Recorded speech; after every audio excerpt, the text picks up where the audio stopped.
हाँ जी। आया मजा अपने गुरुत्व के साथ। हाँ जी। अनुभव किया। हाँ। झांक के देखा अपने स्टार्टिंग में अंदर। हाँ जी। झांक के देखा अपने अंदर। कुछ मिला गुरुत्व। अभी अभी अभी काम करना है बहुत। थोड़ा थोड़ा तो होगा। थोड़ा थोड़ा तो है और इंटेंशन भी है। कोई बात नहीं, जब बीज डाला जाता है तो उसमें कुल्ले फूटते हैं, उसमें थोड़ा थोड़ा प्रस्फुटित होने लगता है, तो कोई बात नहीं, बड़ा हो जाएगा धीरे धीरे। पर है ना, है तो सही। इंपॉर्टेंस इस चीज की है कि होना चाहिए। हाँ जी। क्योंकि श्री माता जी ने बीज बोया है, तो समझ लो कि ध्यान साधना से वो प्रस्फुटित होगा, चिंतन से परिपक्व होगा, और वो धीरे धीरे बड़ा होगा। हो जाएगा, लेकिन होना चाहिए। प्रस्फुटन महसूस होना चाहिए कि हाँ, प्रस्फुटित तो हो गया है, अब बड़ा होता रहेगा। जैसे जैसे पौधा धीरे धीरे बड़ा होता है, एक दिन में ही वृक्ष नहीं बन जाता।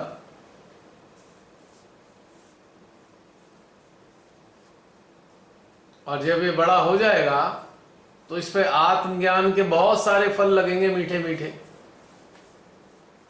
इस वृक्ष की विशेषता यह है कि इसमें अनेकों प्रकार के फल लगने वाले हैं। जैसे कि यदि कोई आम का पेड़ होता है तो उसमें आम ही लगता है, पर इस वाले वृक्ष की विशेषता यह है कि इसमें कई प्रकार के फल लगेंगे आत्मज्ञान के। एक ही प्रकार के फल नहीं होंगे। ये ऐसा विलक्षण वृक्ष बनेगा। तो इस पौधे की देखभाल करनी होगी, ऊर्जा से इसे पोषित करना होगा, चिंतन से इसे निखारना होगा। जैसे पौधे के आसपास की जो घास है उसे छीलता रहता है माली, हटाता रहता है घास को, कि घास ना बढ़ जाए, उसके पौधे के आसपास के सारे क्षेत्र को स्वच्छ रखता है। तो ठीक इसी प्रकार से हमें अपने भीतर में भी जो पौधा प्रस्फुटित हुआ है उसके आसपास विकार रूपी जो घास है उसको उखाड़ उखाड़ के फेंकते रहना पड़ेगा, वरना वो घास ही उसका भोजन खा जाएगी और पौधा बढ़ नहीं पाएगा। झाड़ झंकार को और घास को क्यों फेंकता है निकाल के माली? क्योंकि वो जो घास ही उसका भोजन ले लेती है, पौधे को भोजन पूरा मिल ही नहीं पाता। तो बस हमें भी यही कार्य करना है। बाकी माली तो श्री माता जी हैं, हम तो बस समझ लो उनकी देख रेख में काम करने वाले कारिंदे हैं।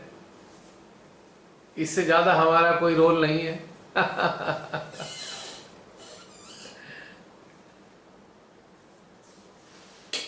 क्यों, है ना ठीक बात जसलीन? हाँ जी। पर हमारा भी ड्यूटी है ना कि हमें अटेंटिव और अलर्ट रहना होगा कि हमारे अंदर इस तरीके की चीजें ना आए जो इस चीज को खराब करे। यस, बिल्कुल परफेक्ट। सबके अंदर सबके अंदर गुरुत्व के जागृत होने की पूरी संभावनाएं हैं, और आत्मज्ञान रूपी वृक्ष के बनने की भी पूरी संभावनाएं हैं। बस जागरूकता 31 की है। ये जो छोटा सा एक पौधा है उसके चारों तरफ सफाई रहे, घास फूस पनप ना पाए। तो बस इसी चीज के लिए अलर्ट रहने वाली बात है। क्योंकि अगर ऐसा नहीं नहीं होगा तो ये पौधा पोषित नहीं हो पाएगा, इसका पोषण में बाधा पड़ेगी। तो इस चीज का ध्यान रखना है बस। अब ध्यान कैसे रखेंगे? घास फूस क्या चीज है? चलो बताओ, ये घास फूस है क्या चीज? एक्सप्लेन। विचार है हमारे थे जो हमें नीचे निकाल खींचते हैं, हमारी चेतना को इन्वॉल्व करते हैं मटेरियल वर्ल्ड में। ना, ये विचार नहीं है, बल्कि विचार तो किसी कारण से उत्पन्न होते हैं। जो घास फूस होती है उसके कारण विचार आते हैं। तो घास फूस क्या है? घास फूस विचार नहीं है, वो तो विचार तो प्रतिक्रिया है उन घास फूस की। वो घास फूस क्या है ये बताओ। हमारे अटेंशन तो एक तरीके का मैकेनिज्म है, अच्छा एक व्यवस्था है, तो मैकेनिकल व्यवस्था है अटेंशन। तो घास फूस क्या है? खरपतवार और घास फूस क्या है ये बताओ बहन जैसी माता जी। संस्कार हो सकता है, हाँ, जो हम हमारे आसपास का जो ये संसार है वही घास फूस ही है। नहीं, संसार भी घास फूस नहीं है। संसार तो होना ही है ना। विकार, यस, हमारे विकार जो है, हमारे विकार क्या है? कोई संसार से ही तो आते हैं। जैसे संसार माला अटैचमेंट है। एक एक करके बोलिए, समझ नहीं आ रही। हाँ बहन जी बताइए। क्या चीज? अब ये किताबी बातें नहीं चलेंगी, ये किताबी बातें नहीं चलेंगी। प्रतिमा जी, षट रिपु तो हमने रटे हुए हैं, हमने किताब में पढ़ रखे हैं। हमारे दैनिक जीवन में मतलब ये जो हमारे अंदर जैसे हम प्रतिक्रिया करते हैं, तो या तो वो हमें सामने वाले से द्वेष आ जाता है, या उनकी बात से हम पूरी तरह सहमत नहीं होते, और कई बार हमें लगता है कि हम ये कितनी ठीक बात हमारी तरफ से, पर सामने वाला उसको मतलब ठीक करने के लिए तैयार ही नहीं है। तो उस समय या तो हमारी बहुत प्रतिक्रिया हो जाती है, या तो फिर हम पूरा शांत हो जाते हैं। उस स्थिति में मतलब उस स्थिति में या तो हमारी बहुत ज्यादा हो जाएंगे प्रतिक्रिया कि हम उन्हें उस तरह से समझा सके, लेकिन जब लगता है सामने से कुछ नहीं हो रहा, फिर हम एकदम शांत हो जाते हैं। नहीं, प्रतिक्रिया भी घास फूस नहीं है। प्रतिक्रिया घास फूस नहीं है। प्रतिक्रिया घास फूस होने के कारण होती है। घास फूस क्या है? जैसे हमारा ईगो और हमारे आगे एक एक करके बताओ। आपकी कई लोगों की आवाज आ रही है। एक एक। अटैचमेंट। हाँ, अब आए लाइन पे थोड़ा, अब आई थोड़ी थोड़ी लाइन पे।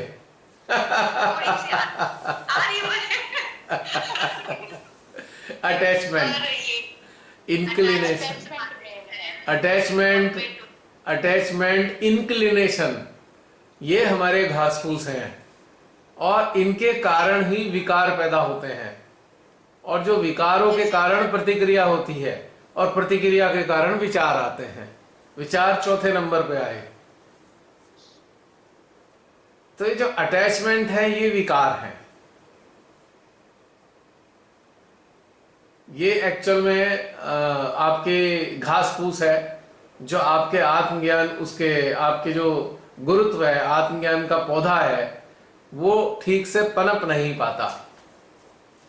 क्योंकि जो गुरुत्व का पौधा है या आत्मज्ञान का वृक्ष है, ये बनेगा तभी जब ये वाली घास फूस हट जाएगी हमारे अंदर से। अब बहुत से लोग 10-10, 20-20 साल बाद भी आप देखेंगे कि गुरुत्व जागृत नहीं हो पाता उनका, क्योंकि उनका जो अटैचमेंट है, वो अटैचमेंट उनके गुरुत्व पर भारी पड़ता है। बड़ी सारी टेम्पटेशंस हैं, attachment, temptation, inclination, suppressed desire, ये सारी चीजें घास फूस हैं।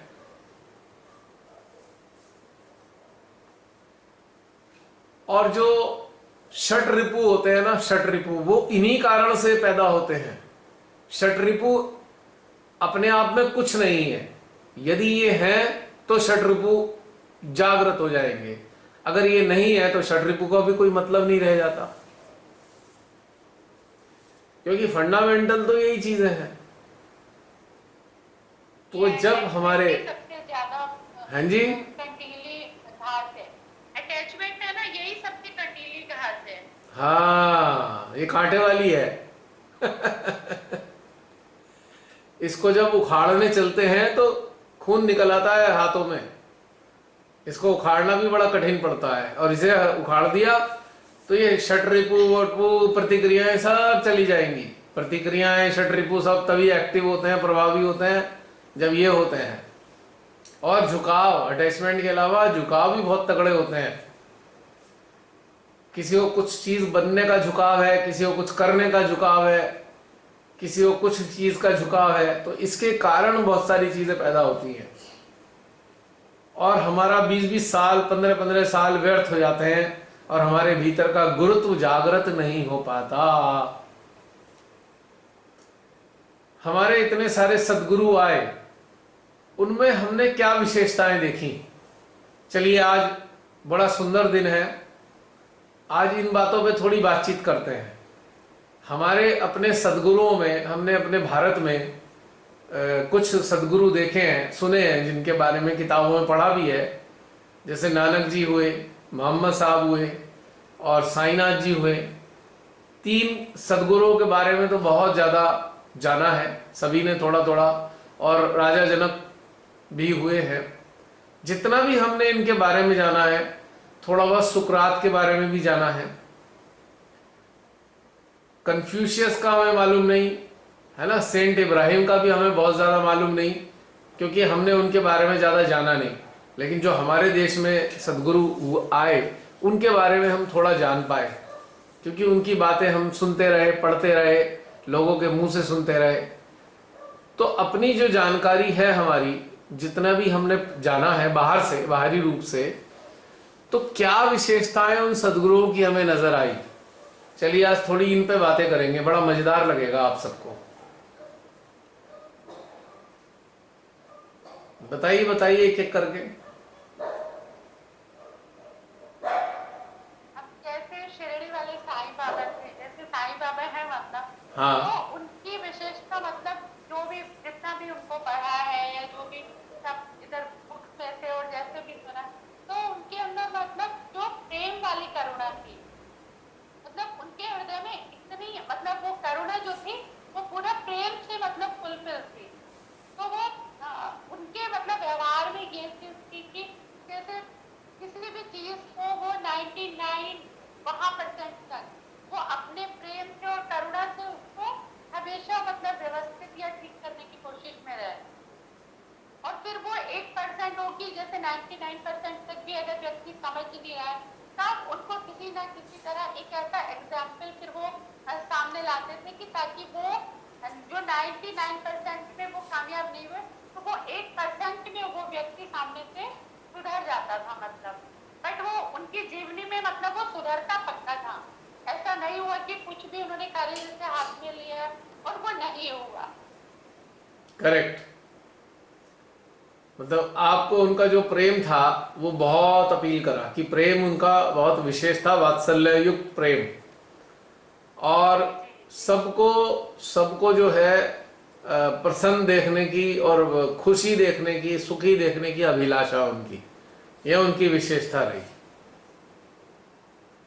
अब यही वाली विशेषता उनके व्यवहार से, हाँ, मतलब प्रेम जैसे एकदम फील करते हैं अंदर से भाई हाँ, कि वो हमेशा टप टप टप ऐसे टपकते रहता है मतलब। अच्छा, ये विशेषता बहुत प्रभावशाली रही उनकी। अब एक एक करके हम झांकेंगे। हमने उन सद्गुरु की एक विशेषता को अनुभव किया जो आपने एक्सप्लेन किया। अब अपने भीतर झांक के देखें कि क्या ये विशेषता हमारे अंदर झलकती है। वैसे ही महसूस करते हैं, इस चीज को महसूस करेंगे सभी। हमें इसका आंसर नहीं देना है कि है या नहीं, क्योंकि इसकी जरूरत नहीं है एक्सप्रेस करने की कि हमारे अंदर ये है या नहीं। बस हम इस बात पर अपने अंदर झांकेंगे और अपने ही से हमें प्रश्न करना है। किसी को कहना भी नहीं है कि हाँ हमारे अंदर ये विशेषता है, ये वाली है, ये वाली, हमें नहीं बताना। बस हमें महसूस करना है कुछ सेकंड के लिए अपने अंदर चित्त ले आके कि ये व्यवस्था है हमारे अंदर। 1 मिनट के लिए मैं जरा चेंज कर लूं। बैटरी, इतने अंदर झांकिए। हाँ जी, और कोई झांक के देखें। अब साईनाथ जी का कोई और दूसरी चीज कोई और बताएं कि साईनाथ जी में और क्या चीज हमने पाई। प्रिया माता जी, हाँ, आप बोलो दीदी। नहीं तो बोलो प्राची, मैं बाद में बोलो आप। हाँ, प्रिया, साईं बाबा की एक बात मुझे बहुत अच्छी लगती थी।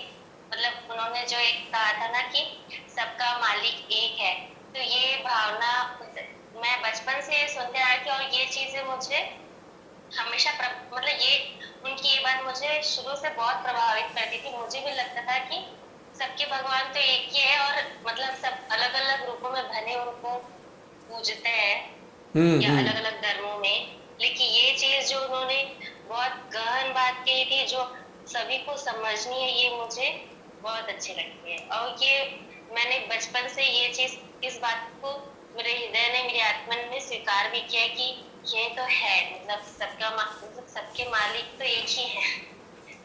ये चीज बहुत सुंदर। अब ये जो उनकी विशेषता है, फिर हम अपने अंदर झांकेंगे। क्या हम ऐसा मानते हैं कि सबका मालिक एक है? वास्तव में मानते हैं? किताबी बात नहीं कहे, हम अपने अंदर से किताबी बात को नहीं मानेंगे। क्या हम अपनी अंतरात्मा से ऐसा ही अनुभव करते हैं कि सबका एक मालिक है? बस एक आधा मिनट के लिए इस चीज को अपने अंदर झांकेंगे।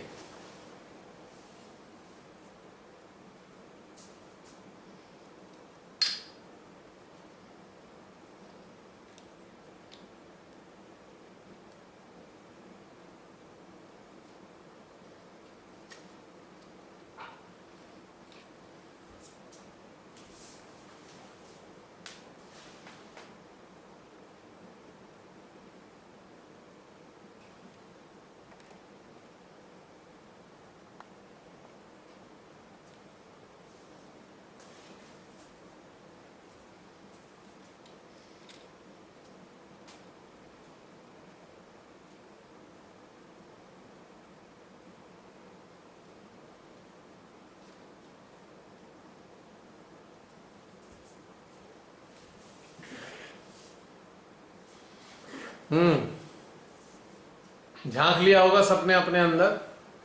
अब कोई, हाँ, रमनी बहन बताएं, कुछ कह रही थी। और कोई तीसरी विशेषता जो हमें नजर आती है साईनाथ जी की? जय श्री माता जी भैया। जय श्री माता जी। कौन? बोलिए दीदी, आप बोलिए, मैं अंशु बोल रही थी। बोलिए दीदी। हाँ, बोलो बोलो, प्रकट तो हो जाओ। नहीं दीदी, आप बोलिए पहले।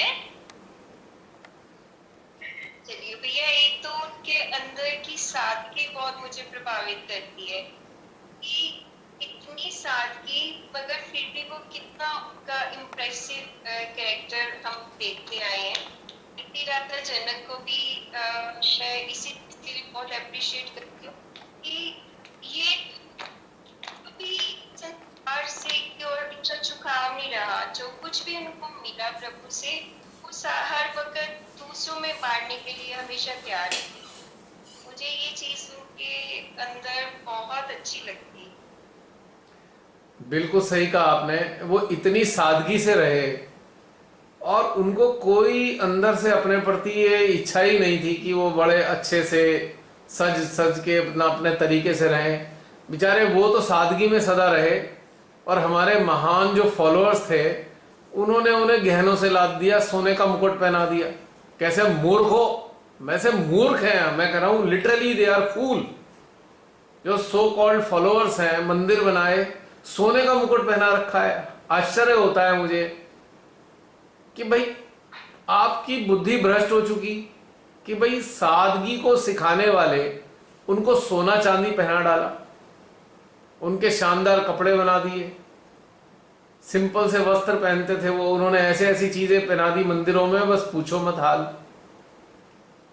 तो फॉलोअर्स जो होते हैं, हमारे जो संतों की या सदगुरुओं की या अवतारों की टीचिंग है, उसको विकृत कर देते हैं, विकृति दे देते हैं फॉलोअर्स ज्यादातर।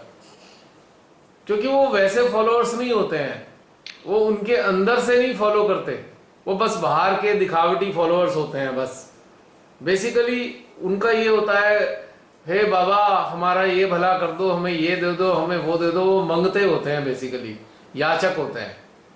और एक तरीके से अगर उनकी कोई मन्नत पूरी हो जाती है तो सोचते हैं चलो इन्हें सोने का मुकुट पहना दो।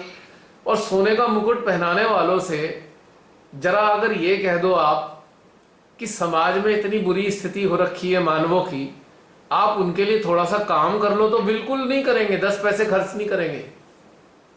क्योंकि ऐसा करने से उन्हें कोई लाभ नहीं होता दिखाई देता, उनकी शान में इजाफा नहीं होता। मुकुट पहनाने से शान बढ़ जाती है उनकी, लोग आइडेंटिफाई करते हैं, देखा ये सेठ जी ने सोने का मुकुट चढ़ाया है। यानी कि अभी भी अपने अहंकार को ही पोषित करने में लगे हुए हैं। चलिए, आपने बहन बहुत अच्छी बात बताई, सादगी। अब हम अपने अंदर झांकेंगे, क्या हमारे अंदर सादगी मौजूद है या हमारे अंदर भी कुछ दिखावे की प्रवृत्तियां शेष हैं? अभी आधा मिनट के लिए झांकेंगे, क्या हम सादगी से रहना पसंद करते हैं या पूरा भव्यता के साथ?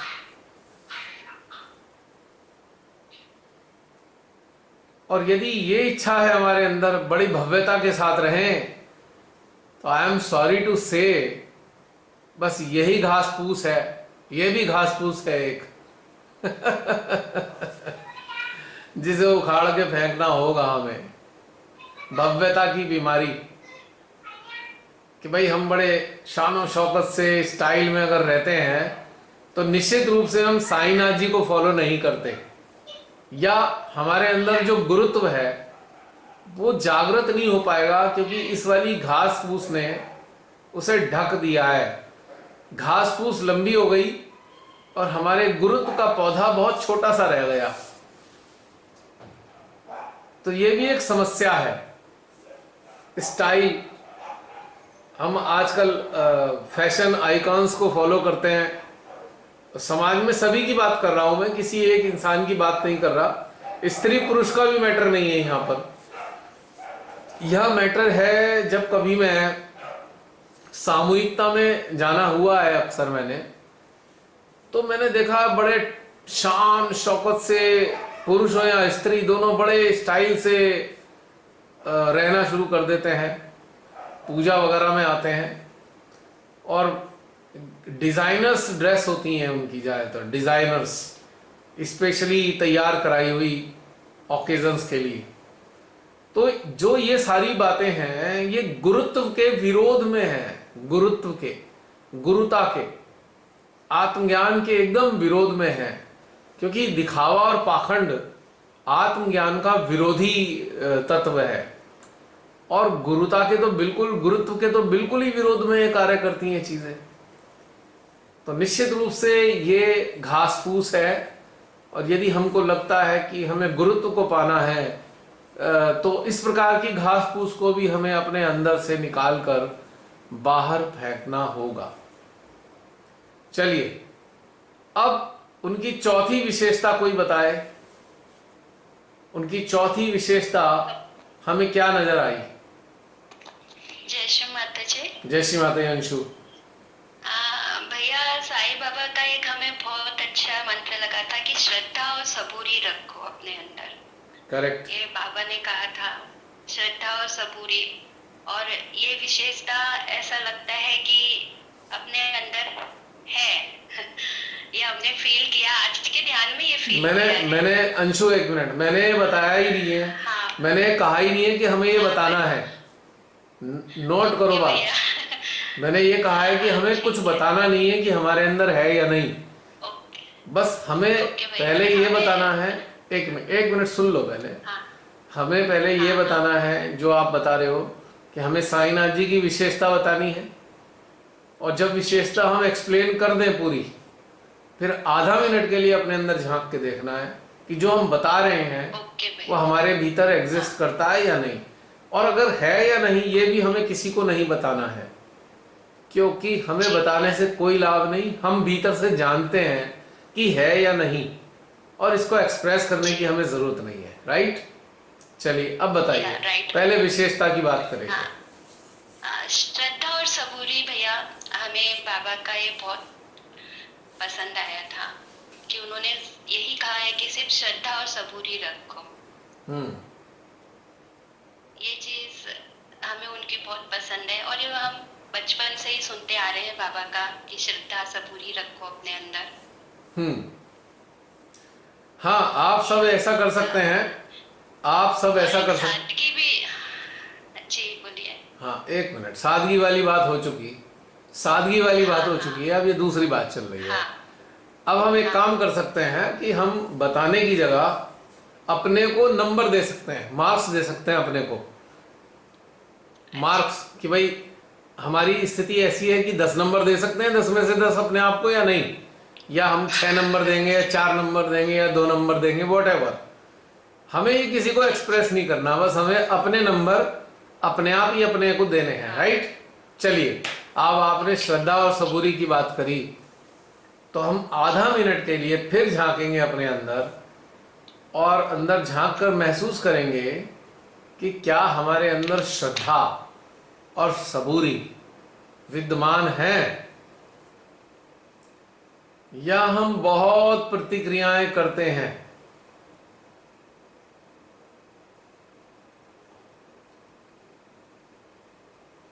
और सबूरी की जगह हम श्रीमाता से कुछ ना कुछ मांगते ही रहते हैं क्या, या सबूरी रखते हैं, या श्रीमाता जी के प्रति इतनी श्रद्धा है हमें कि हम अपनी जिंदगी की पहली प्राथमिकता श्री माता जी को देते हैं। यदि हमारी जिंदगी की पहली प्राथमिकता श्री माता जी हैं, तो निश्चित रूप से हमारे भीतर में श्री मां के प्रति श्रद्धा है। और यदि हम असफलताओं और विफलताओं की स्थिति में, आलोचना की स्थिति में और अपने अपमान की स्थिति में प्रतिक्रिया करते नहीं है, तो निश्चित रूप से हमारे भीतर सबूरी भी है। झांक के देखें।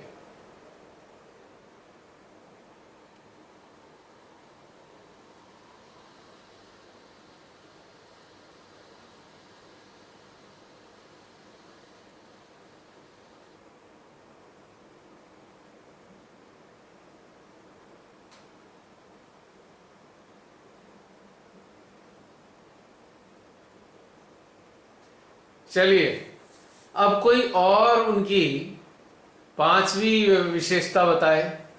5th नंबर पे उनकी कौन सी विशेषता आती है साईनाथ जी की?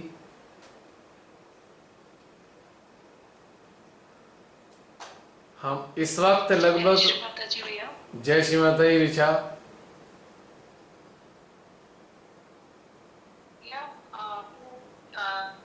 श्रीनाथ जी, मतलब कि जो साईं बाबा की जो विशेषता है, मुझे सबसे ज्यादा ये लगती है कि वो पेन बहुत ज्यादा सबके ले लेते थे, सबके दुख हर लेते थे अपने शरीर पे, चाहे वो दुख सहन करते थे कितना, पर मतलब वो सबके दुख ले लेते थे, चाहे वो कितना भी बुरा इंसान क्यों ना हो। वो ये नहीं सोचते थे कि वो गलत करता था कोई भी, तो उनके बारे में बुरा भला भी बोलता था कोई, तो भी वो सबके दुख ले ही लेते थे फिर भी। चलिए, बहुत सुंदर बात बताई आपने। अब इस विशेषता को लेकर हम अपने अंदर झांकेंगे कि हमारा आंतरिक व्यक्तित्व किस प्रकार का है। क्या हम अन्य लोगों की पीड़ाओं को अपने भीतर में शोषित करने की क्षमता अथवा इच्छा रखते हैं? क्या हमारा यंत्र इस प्रकार का बन चुका है कि जो हमारे चित्त में आए या जिनके चित्त में हम आए, उनके भीतर की पीड़ाएं भी, तकलीफें भी हमारे सिस्टम पे रिफ्लेक्ट हों, विशेष तौर से शारीरिक व मन की पीड़ाएं?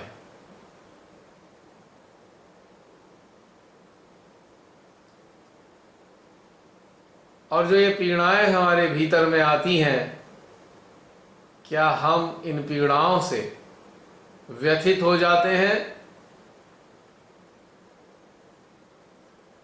या इन्हें खुशी खुशी स्वीकार कर आनंदित रहते हैं और हृदय में भाव रखते हैं, हे माँ, हम धन्य हैं, आपने हमारे यंत्र को इस तरीके से उन्नत किया है कि हमारे संपर्क में आने वाले मानवों की पीड़ाएं इस यंत्र पर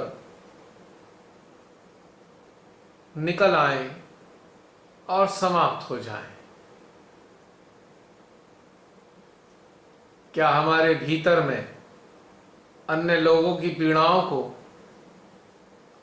अपने भीतर धारण करने का साहस व सामर्थ्य है?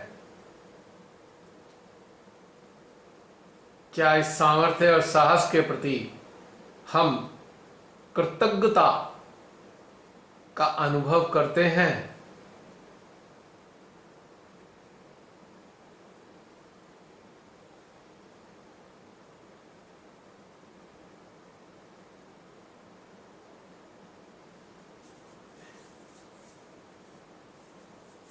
चलिए अब कोई और बताए छठे नंबर की विशेषता उनकी।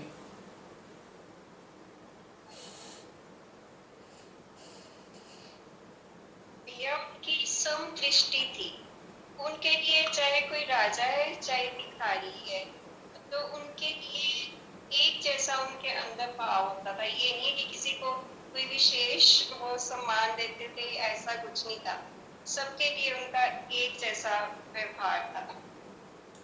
बहुत बढ़िया बहन। जो हमारे सहयोगियों में भी नहीं होती समदृष्टि, जो माँ ने भी कहा जरूर होनी चाहिए हमारे अंदर समदृष्टि जो है। बहुत सुंदर बात की बहन। अब इसी विशेषता को अपने भीतर में हम टटोलेंगे, तलाशेंगे। क्या हम अमीर लोगों के प्रति या विशेष पदों पर स्थित लोगों के प्रति बहुत ज़्यादा झुकाव रखते हैं? क्या ऐसे लोगों से हम तुरंत प्रभावित हो जाते हैं? हम ऐसे लोगों को अन्यों से ऊंचा स्थान देते हैं अपने हृदय में?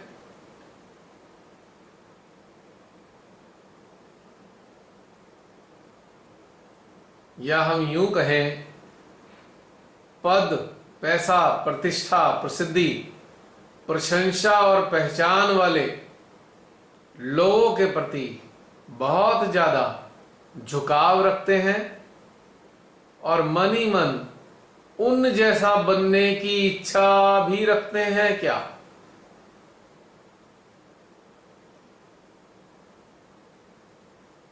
क्या ऐसे लोग हमारे लिए आइडियल होते हैं?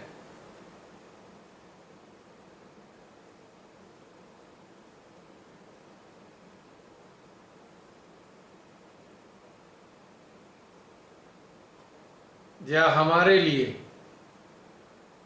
सभी जागृत मानव एक से ही हैं, एक ही दृष्टि से हम उनको देखते हैं, सभी को समान रूप से वात्सल्य प्रदान करते हैं, प्रेम बहाते हैं? क्या हम ऐसे लोगों और अन्य लोगों में भेदभाव, ऊंच नीच, जात पात आदि रखते हैं?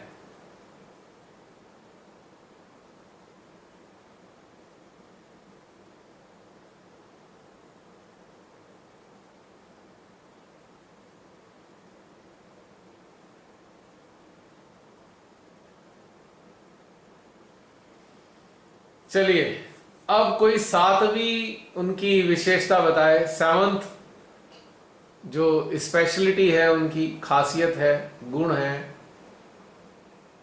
उनका जो सहज व्यवहार था, मतलब जो उनकी भाषा, उसमें जो व्यवहार में जो एकदम सरल भाषा थी, तो ऐसी भाषा, मतलब उनकी भाषा इतनी सहज और सरल थी कि सामूहिकता स्वतः ही अपने आप ही उनकी तरफ आकर्षित हो जाती थी।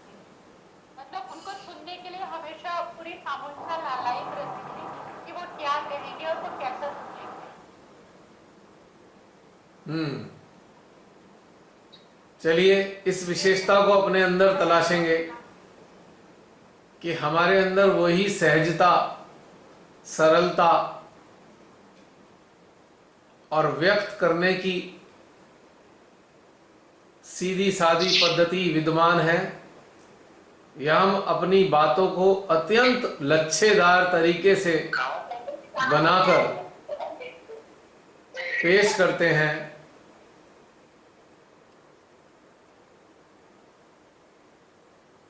क्या हम अन्य लोगों को प्रभावित करने के लिए विशेष प्रकार की भाषा शैली का इस्तेमाल करते हैं, या जो हृदय में होता है, जैसा होता है वैसा ही प्रकट कर देते हैं?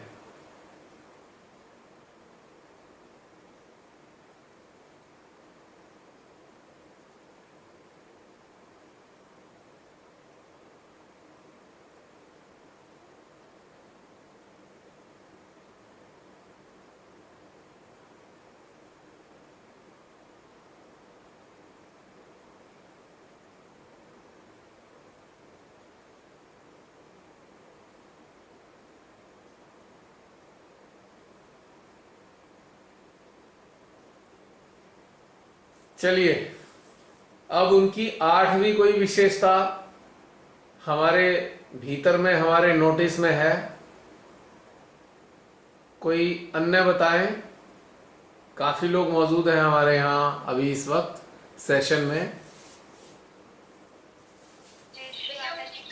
किसी की आलोचना या क्रिटिसिज्म से बिल्कुल परे थे, उन्होंने ये कभी नहीं किया लाइफ में, कभी नहीं सुना उनकी मुंह से क्रिटिसाइज, आलोचना क्रिटिसिज्म किसी का नहीं करते थे, बल्कि इतने मैग्नेटिक पर्सनालिटी थी कि दुश्मन का भी वो हृदय परिवर्तित करते थे अपने प्रेम से। चलिए इसी विशेषता के प्रति अपने अंदर झांकेंगे।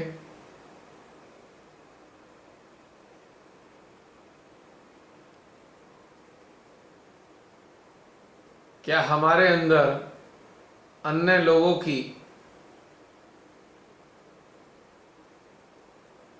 आलोचना करने का स्वभाव विद्यमान है, या हम पर निंदा की तरफ बेहद आकर्षित होते हैं?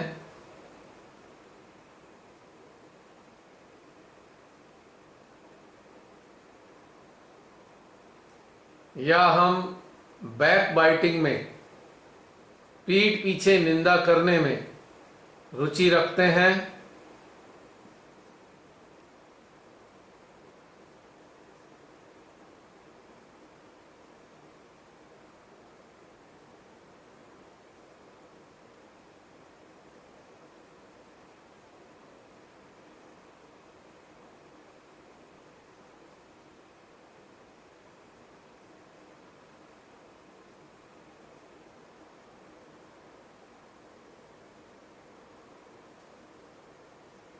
या हमें किसी की बुराइयां सुननी भी पसंद नहीं?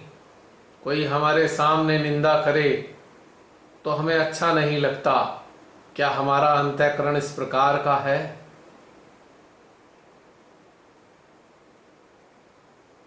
या हम रस ले लेकर बुराइयां करने वालों में शामिल हो जाते हैं, उन्हीं का एक हिस्सा बन जाते हैं, और हमें बड़ा स्वाद आता है बुराइयां करने में?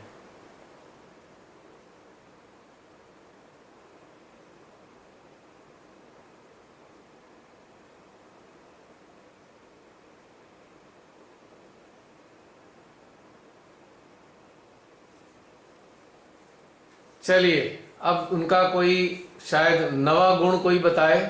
बहन जी आप मत बताइएगा, कोई और। अभी यहाँ पे बहुत सारे लोग हैं। जय श्री माता जी भैया। जय श्री माता जी। वो शांति प्रिय बहुत थे। आप प्रकट हो जाइए। प्रकट वीडियो ऑन कर लीजिए अपना। जी बहन, शांति प्रिय थे। बोलिए बोलिए। जी हाँ, तो बोले शांति प्रिय बहुत थे, शांति हमेशा कोई भी स्थिति परिस्थिति या कुछ भी हो उनके सामने बहुत शांति से उसे कैसे उस स्थिति से निपटना करना, वो गुण उनका बहुत अच्छा लगता है। चलिए, उनके इस 9th क्वालिटी के लिए हम अपने अंदर झांकेंगे। क्या हम शांति प्रिय हैं? क्या हमारे भीतर में शांति का सागर लहलाता है?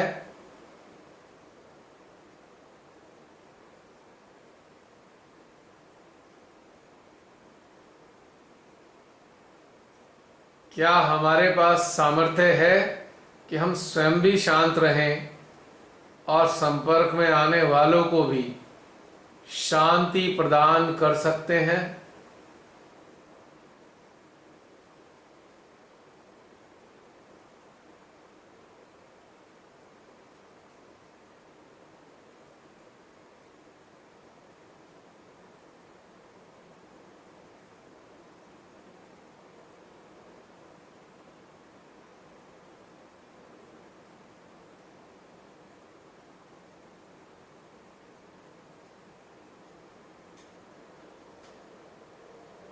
क्या शांति हमारे जीवन की, सांसारिक जीवन की प्राथमिकता की सूची में अव्वल आती है?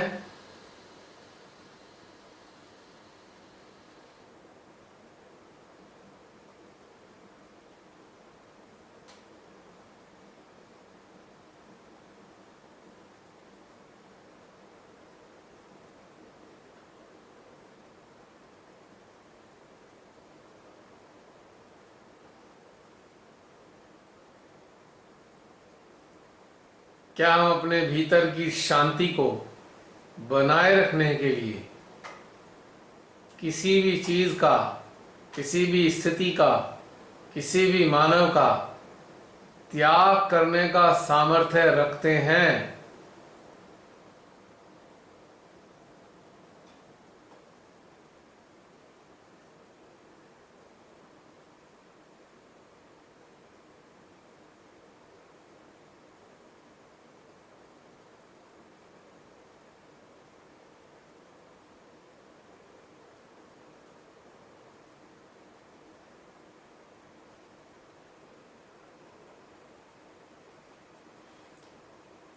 चलिए, अब कोई अन्य बताएं उनका 10वां गुण, 10th quality of Shri Sainath जी।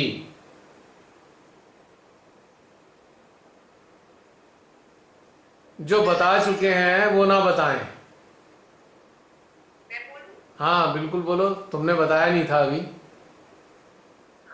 वो गलत चीजों को डिस्करेज करते थे, तो ये उनकी क्वालिटी मुझे अच्छी लगती है। उन्होंने मतलब गलत चीजों को बोल्डली मना किया है, डिस्करेज किया है और प्रेम से परिवर्तन किया, या नहीं भी किया पर उनको रास्ता जरूर दिखाया कि ये गलत है। ओके, अब इनकी इस 10वीं क्वालिटी को अपने भीतर में झांकेंगे। क्या हमारा आंतरिक अस्तित्व मानवता विरोधी, प्रकृति विरोधी, परमात्मा विरोधी बातों को नकारता है, हतोत्साहित करता है, इनके प्रति संघर्ष करता है, इनको न्यूट्रलाइज करने के लिए कार्यान्वित होता है?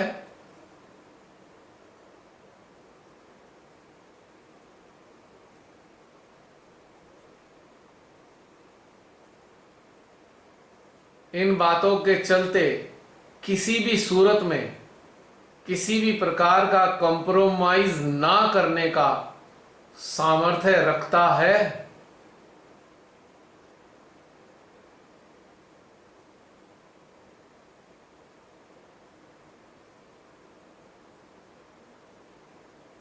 इन बातों का दृढ़ता के साथ विरोध करता है।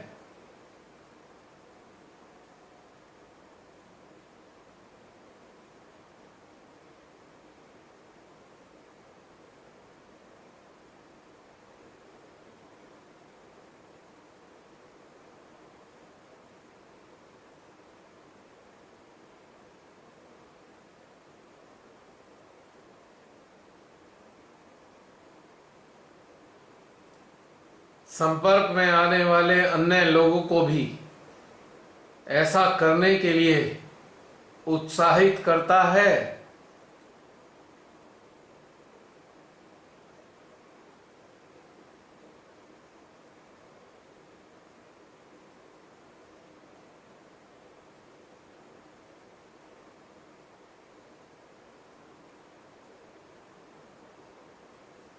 चलिए, उनकी 11वीं विशेषता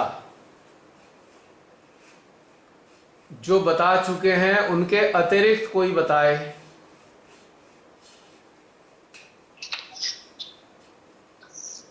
भैया जय श्री माता जी, अनिल बोल रहे थे। हाँ अनिल, जय श्री माता जी।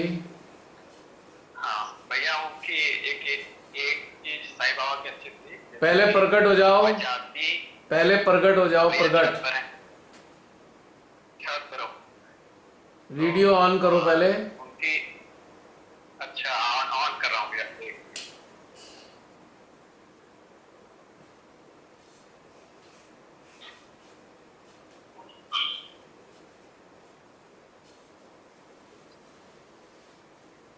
नहीं हुआ ऑन? बस बस कर रहा हूँ भैया, भैया एक कर रहा हूँ थोड़ा। अंधेरे में बैठे हो इसका मतलब? हाँ हाँ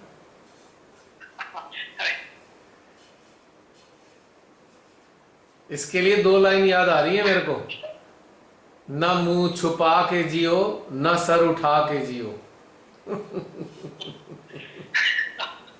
गमों का दौर भी आए तो मुस्कुरा के जियो। चलो बताओ।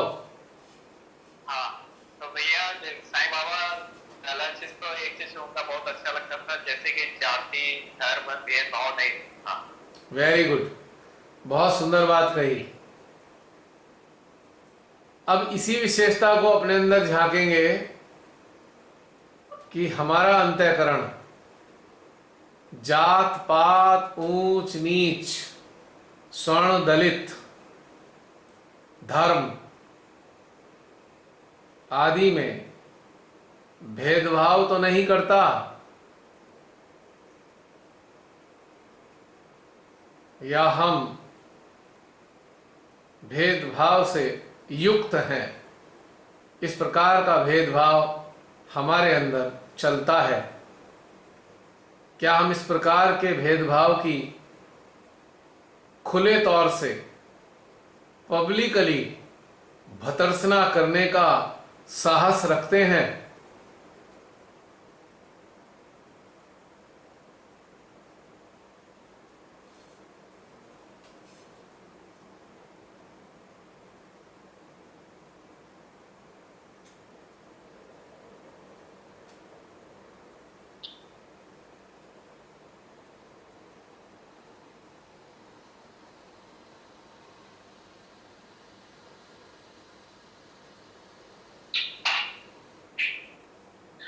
या हम पब्लिकली तो दिखाते हैं कि हम एक समान भाव रखते हैं, किंतु चुपचाप अपने व्यक्तिगत जीवन में भेदभाव बनाए रखते हैं।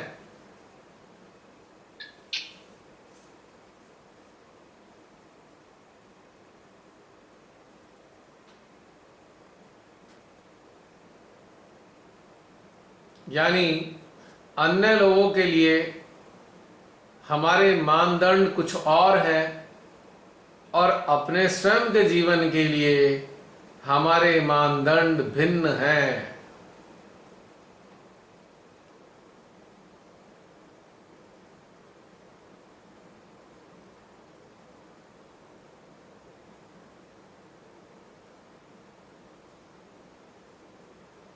चलिए, ये हो गया। अब उनका 12वां कोई गुण बताएं। जय श्री माता दी। जय श्री माता जी। प्रियंका। उनके अंदर एक उनका पूर्ण विश्वास को हमेशा आधार दिया। जितने भी सराउंडिंग लोग जब भी उनके पास किसी भी विश्वास के साथ आते उसको हल करना, जैसा स्पिरिचुअलिटी हो या फिर मतलब लौकिक या अलौकिक कोई भी बात हो, उसको प्लीज कौन सा हल निकाल देते हैं उसका। ये मैंने सीरियल में देखा है, बहुत सुंदरता से जो अंदर तक उतर आता। चलिए, यानी कि हर एक के लिए जो भी संपर्क में आता था उनकी कोई समस्या का समाधान निकालने का प्रयास करते रहे वो, और वो सफल भी हो जाते थे उस समाधान में। बहुत सुंदर गुण है उनका 12वां ये। इसी गुण को अपने भीतर में महसूस करेंगे कि हमारे संपर्क में जो भी आते हैं या अपनी कोई समस्या लेकर आते हैं, बताते हैं, तो क्या हमारे भीतर के अंतःकरण में इतनी सक्षमता है कि हम उनके लिए कोई उचित समाधान सुनिश्चित कर सकें।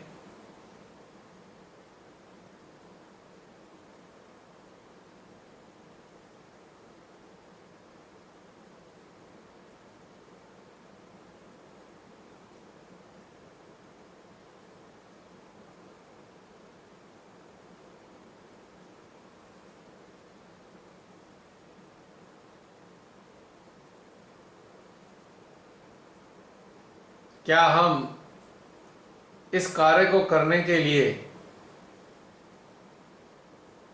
तत्पर रहते हैं या बचते हैं?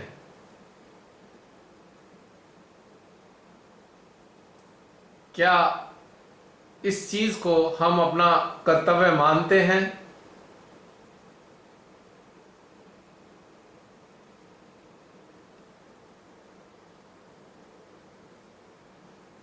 अपने कामों से पहले प्राथमिकता देते हैं?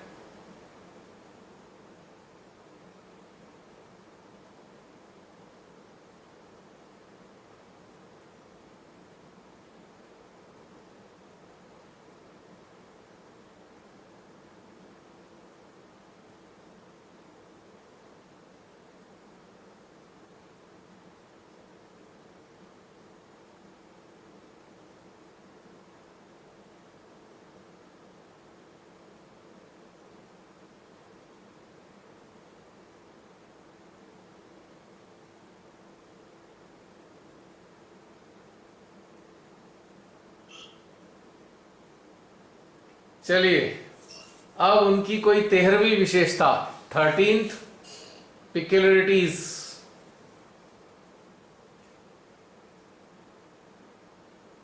कोई अन्य बताए। उनके अंदर का अटैचमेंट तुम बता चुकी हो, तुम्हारा नंबर नहीं है। और कोई बताएगा? जय श्री माता जी भैया। जय श्री माता जी। शशि बहन। भैया मेरा ये ओपन नहीं हो रहा। चलिए, कोई बात नहीं, कोई बात नहीं, आपसे नहीं होगा, कोई दिक्कत नहीं। आप बताइए 13वीं विशेषता।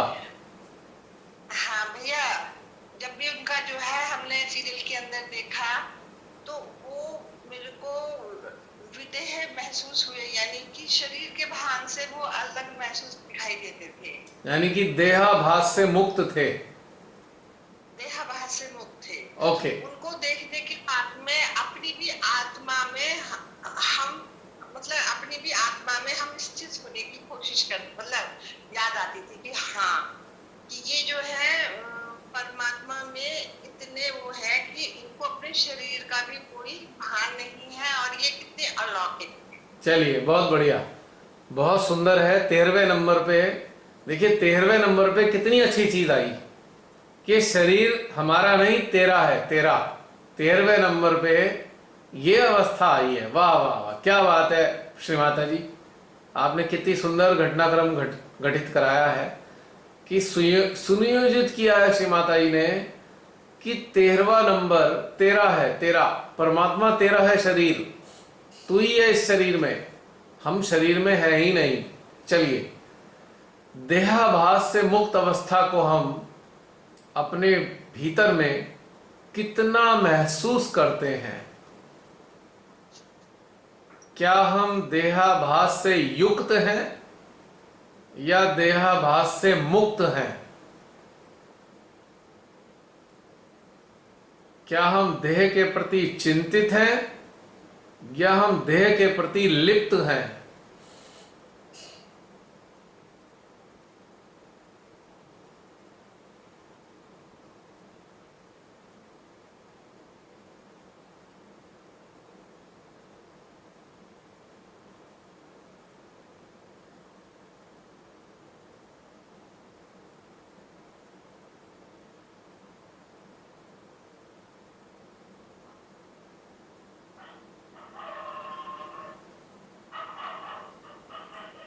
हमारी देह का हमारी नजरों में क्या रोल है? What is the role of our grasping into our own eyes?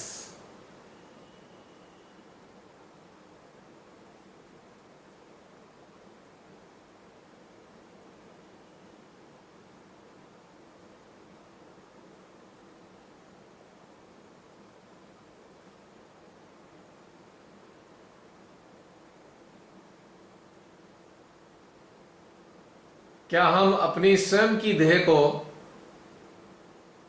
तीसरा व्यक्ति बनकर, थर्ड पर्सन बनकर साक्षी भाव में देख पाते हैं या अपनी देह में लिप्त हो जाते हैं?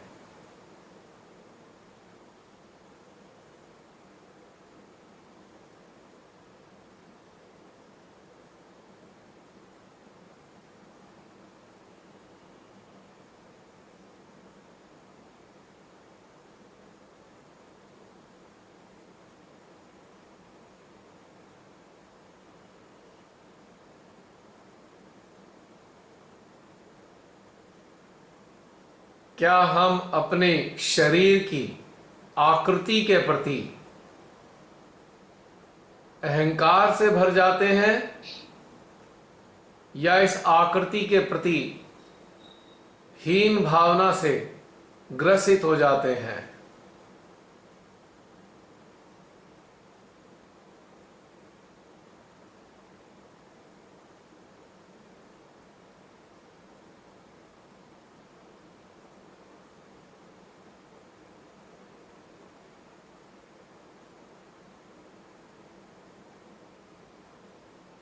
क्या हम अपने दैहिक सौंदर्य के प्रति अपने पर नाज करते हैं या अन्य की तुलना में अपनी तथाकथित कुरूपता को लेकर अभिषिक्त मानते हैं?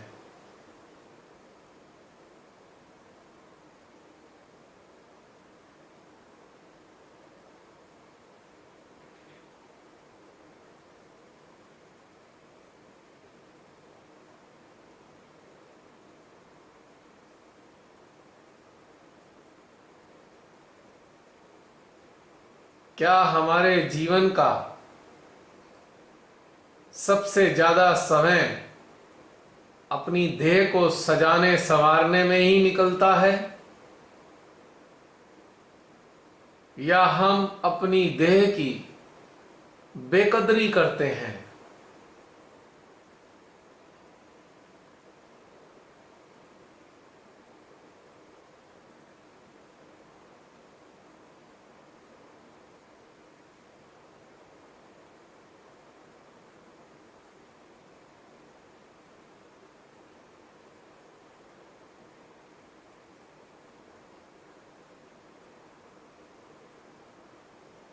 क्या हम अपनी मानवीय इस देह को परमात्मा का अनुपम उपहार मानते हैं या अपनी इस देह के प्रति बहुत ही नकारात्मक भाव रखते हैं, इस देह को मजबूरी में सामान की तरह ढोते हैं।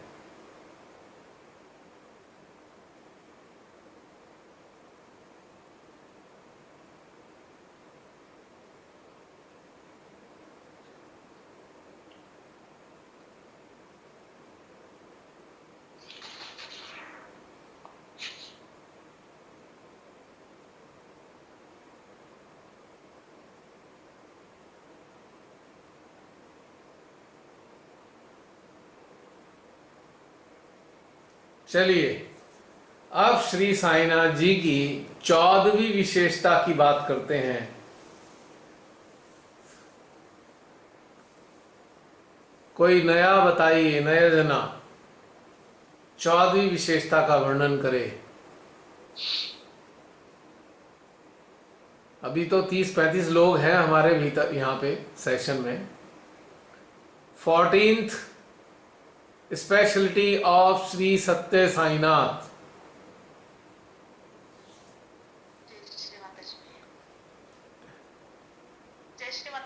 जय श्री माता जी। साधना बहन बताइए। हाँ, तो साईनाथ का जो रहनेमान था ना, एकदम सीधा साधा थे। मराठी में क्या, ये वाली बात हो चुकी है बहन, ये हो चुकी बात, ये हम बात कर चुके। सीधे साधे थे, ये बता चुके हैं। दूसरी है तो वो जब मैंने सीरियल में देखा है, वो जब तेल लेने के लिए गए ना, वो दीवा बत्ती लगाने के लिए, बत्ती लगाने के लिए, ये लोगों ने उनको नहीं दिया, किसी ने भी। पानी डाल के उन्होंने वो दीप जलाया। क्या किया? सीरियल में थोड़ा जोर से बोलिए।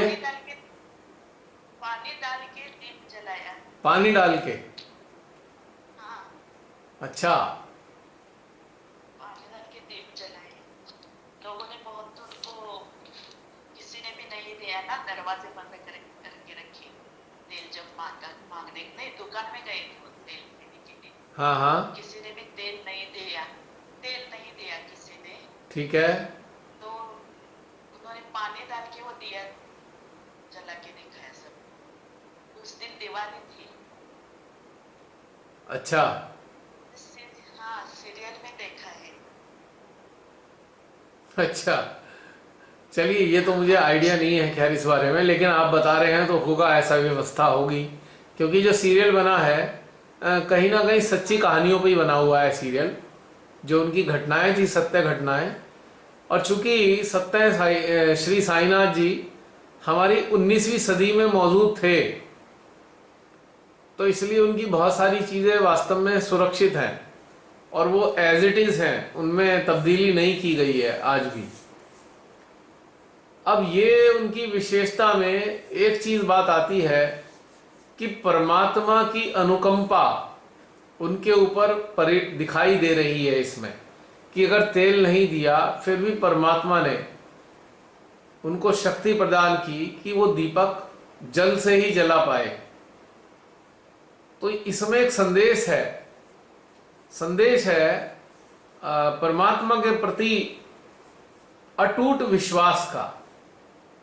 अटूट विश्वास यदि परमात्मा पे है तो वो असंभव को भी संभव कर सकते हैं। और उन पे छोड़ना, सरेंडर, समर्पण और अटूट विश्वास, उनकी इस बात ने इस बात को जाहिर किया है। चलिए उनकी 14वीं विशेषता है ये, इसको अपने अंदर झांक के देखेंगे कि हम श्री माता जी के प्रति कितना अटूट विश्वास रखते हैं। और इसका पता हमें इस स्थिति से चलेगा, घोर विपत्ति के काल में हम श्री माता जी पे ही स्थितियां छोड़ देते हैं, या उस विपत्ति से दूर होने के लिए अनेकों प्रकार के विकल्पों को खोजना प्रारंभ कर देते हैं और खोज कर त्रस्त हो जाते हैं। अटूट विश्वास का पता घोर विपरीत परिस्थितियों में ही चलता है। और एक प्रकार से श्री मां के प्रति निर्विकल्पता का ही पर्यायवाची है। अटूट विश्वास का मतलब है निर्विकल्पता, यानी कि श्री मां के ऊपर छोड़ देना, सरेंडर कर देना। तो अपने भीतर झांकेंगे कि हम मां के प्रति क्या इस प्रकार का, इस स्तर का अटूट विश्वास रखते हैं कि हम अपने कर्तव्य पालन करते हुए परिणामों को सीमा पे छोड़ देते हैं, और जो चीजें हमारे सामर्थ्य में नहीं है उनके प्रति किसी भी प्रकार के विकल्प की खोजबीन नहीं करते।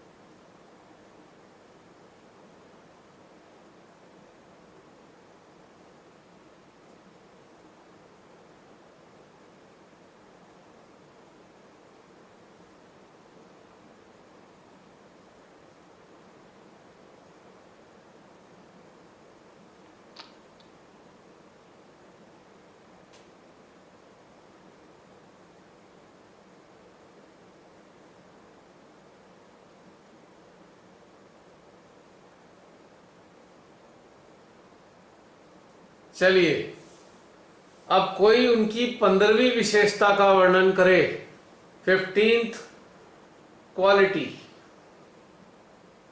ऑफ साईनाथ जी। हाँ पूजा, जय श्री माता जी। जय श्री माता जी। सब गुरुओं के जीवन जो है was at service of humanity, वो जन कल्याण के लिए किए और खुद के एम्बिशंस कुछ नहीं थे, खुद के लिए कुछ नहीं किए। बहुत सुंदर बात की कि साईनाथ जी ने अपने जीवन को अपने लिए नहीं बिताया, उनका जीवन मानव कल्याण के लिए ही बीता। तो उनकी इस 15वीं विशेषता को अपने अंदर खोजेंगे कि हमारे जीवन का उद्देश्य क्या है। क्या हम पर कल्याण के लिए सक्रिय हैं? हमारे अंदर पर कल्याण के प्रति तीव्र इच्छा व भावनाएं मौजूद हैं, और इनके साथ साथ क्या हम पर कल्याण के कार्यों में संलिप्त हैं?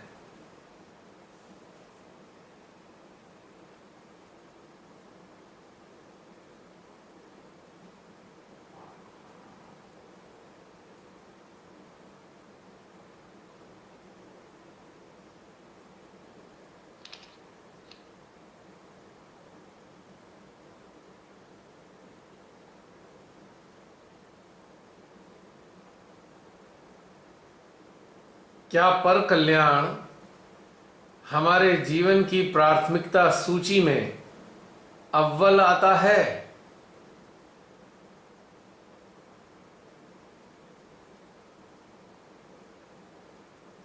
क्या हम स्वयं से ज्यादा अन्यों के हित के प्रति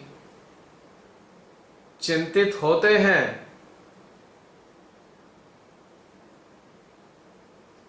उनके हित के प्रति, कल्याण के प्रति परमेश्वरी से प्रार्थना करते हुए अपनी ओर से भी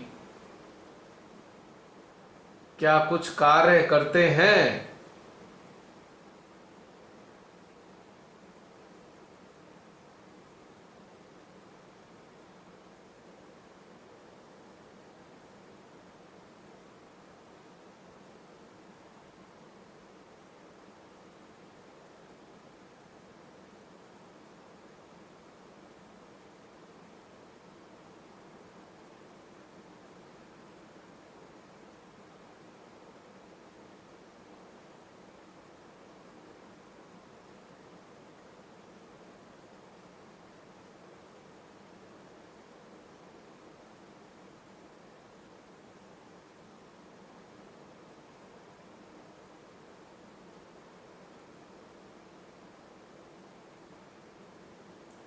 चलिए नेक्स्ट, उनकी 16वीं विशेषता साईनाथ जी की क्या महसूस की हमने? नया बताए कोई नया इंसान।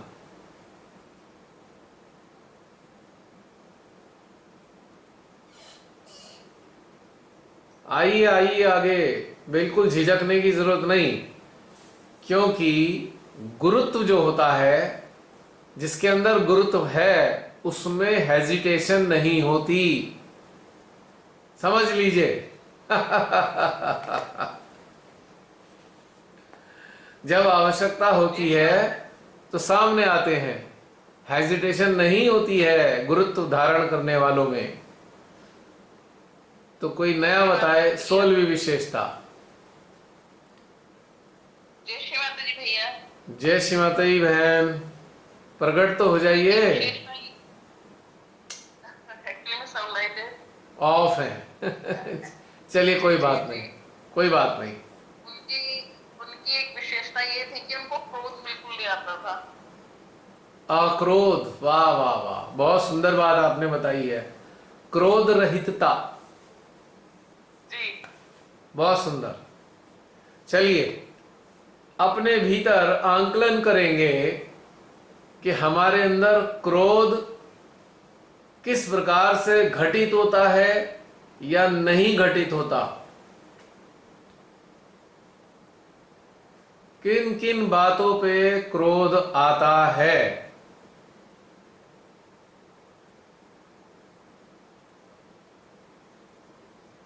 जिन बातों पे क्रोध आता है, क्या वो सांसारिक स्तर की बातें हैं या मानवता, प्रकृति व परमात्मा की विरोधी बातें हैं?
क्या हमारे भीतर में अक्रोध की स्थिति विद्यमान रहती है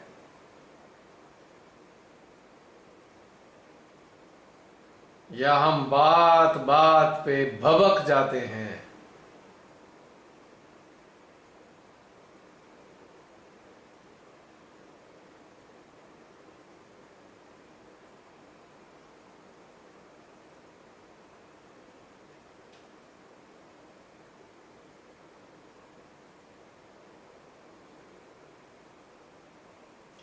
चलिए अब कोई अन्य बताए उनकी 17वीं विशेषता, 70th जो उनकी क्वालिटी है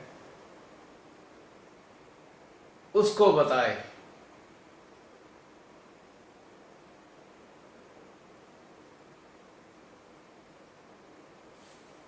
आइए आइए, आज देखो कितना अच्छा सेमिनार चल रहा है, सभी लोग अपनी अपनी सहभागिता को निभाएं तो और आनंद आएगा। साईनाथ जी की 17वीं विशेषता।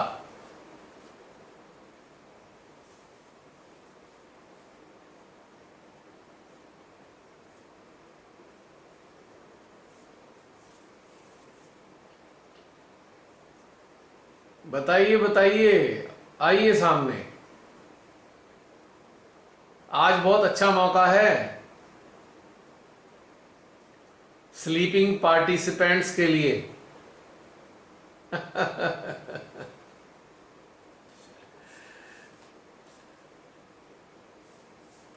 देखिए, गुरुता का एक खास लक्षण एक और भी है कि वो एक्सप्रेसिव होती है। गुरुता एक्सप्रेस करती है सत्य को।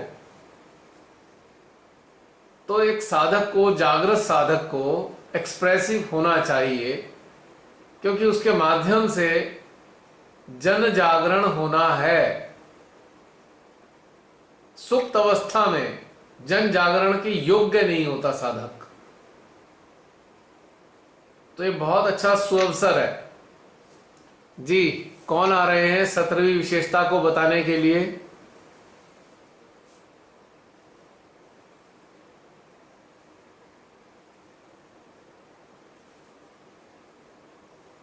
कोई नहीं बताएगा? नहीं, मैं बताऊं भैया? ना ना ना ना, आप नहीं, मैं नए की बात कर रहा हूं।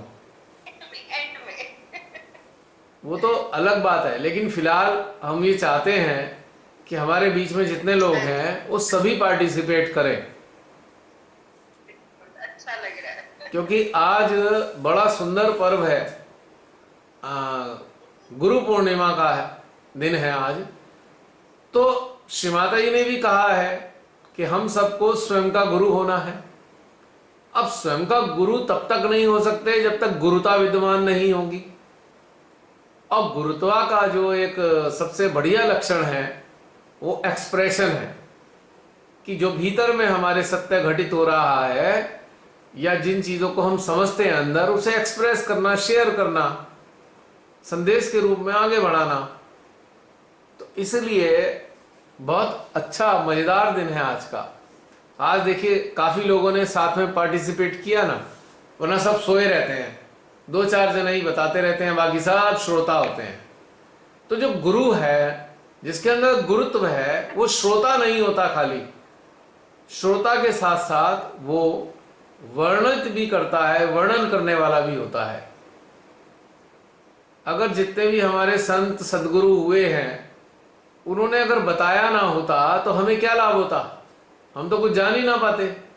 उन्होंने अपने वाणी में बहुत सारी चीजें बताई, अपने दोहों में, अपनी रागनी में बहुत कुछ हमें सिखाया उन्होंने। तो ये एक्सप्रेस करना भी गुरुता का एक गुण है। तो सोच लीजिए बाकी आप सभी लोग, आप सबकी गुरुता चैलेंज हो रही है आज। जी बताइए 17वीं विशेषता। अर्चना बहन, अभी उनका नाम प्रदर्शित हो रहा है यहाँ पे स्क्रीन पे। कोई नहीं बताने जा रहा? तो फिर नया मैं ही हूं, फिर 17वीं मुझे ही बतानी पड़ेगी। बता रहा है कोई 17वीं विशेषता?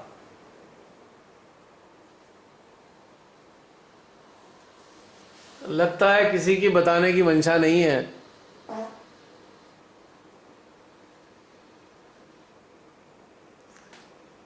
अभी 25 लोग हैं, हम सब लोग 25 लोग मौजूद हैं अभी।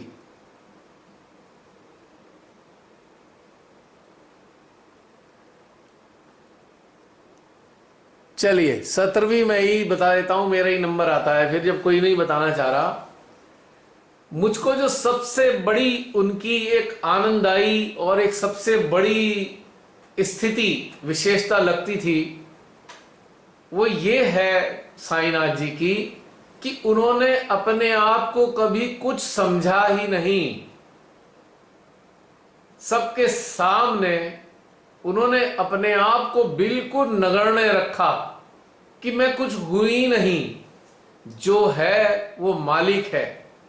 यानी कि उन्होंने अपने आप को मात्र एक आम जनसाधारण की तरह ही रखा, जैसे आम जनसाधारण परमात्मा से प्रार्थना करते हैं, किसी के कल्याण के लिए, पर कल्याण के लिए, लोगों के लिए, वैसे ही श्री सत्य साईनाथ जी ने स्वयं को कभी इस रूप में प्रदर्शित नहीं किया कि वो विशेष हैं या वो परमात्मा के पुत्र हैं। उन्होंने एक आम जन साधारण के रूप में ही अपने आप को सदा प्रकट किया, और जब भी कोई उनके पास, उनके दरवाजे पर पीड़ा के साथ गया, अपनी परेशानी के निराकरण करने की प्रार्थना की, तो उन्होंने परमात्मा की ओर देखा और उन तक, परमात्मा तक उन सबकी बात पहुंचा दी। यानी कि उन्होंने ये बताया कि मैं तो बस एक जरिया हूं, आप लोगों के लिए प्रार्थना कर सकता हूं। तो ये सबसे बड़ी बात उनकी यही थी कि उन्होंने कभी अपने आप को संसार के सामने जाहिर नहीं किया। मॉडेस्टी, उनकी ये जो मॉडेस्टी थी बहुत ही विलक्षण थी, और यही मॉडेस्टी सारा कार्य करवा देती थी, कार्यान्वित होती थी, और परमात्मा को उनकी प्रार्थना पर ध्यान देना ही पड़ता था, क्योंकि उन्होंने कभी अपने स्वयं के लिए कोई प्रार्थना की ही नहीं। जो भी पीड़ित उनके संपर्क में आए, उन सब के लिए उन्होंने परमात्मा से प्रार्थना की और उन सब के सामने की। तो इसलिए अपने आप को उन्होंने बिल्कुल नगण्य ही रखा। तो इसी विशेषता को हम अपने अंदर तलाशेंगे। क्या हम श्री मां के माध्यम के रूप में अपने आप को मात्र निमित्त माध्यम ही मानते हैं? जैसे एक हॉलो पाइप होता है, उस पाइप में कुछ भी डाल दिया जाए वो आगे चला जाता है, उसका अपना कुछ नहीं होता।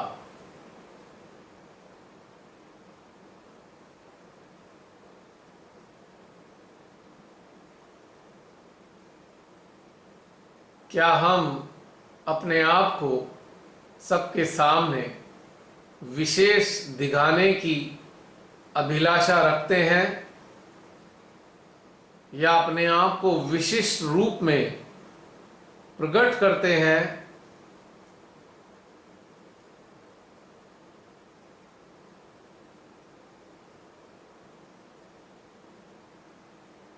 क्या हम अपने आप को अन्यों से श्रेष्ठ दर्शाने की इच्छा रखते हैं या दर्शाते हैं?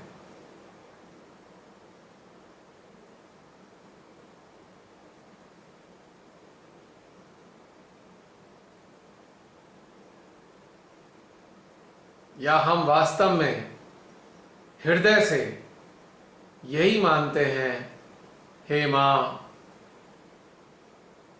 हम तो कुछ है ही नहीं, जो हो वो आप ही हो मां।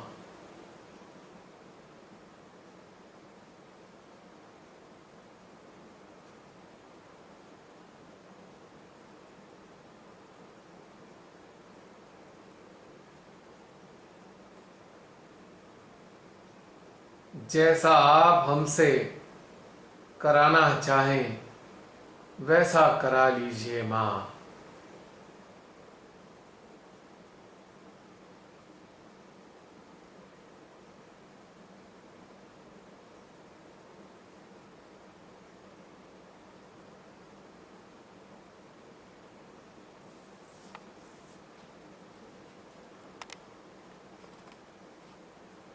चलिए, अब कोई 18वीं विशेषताएं बताने के लिए तैयार हो जाएं।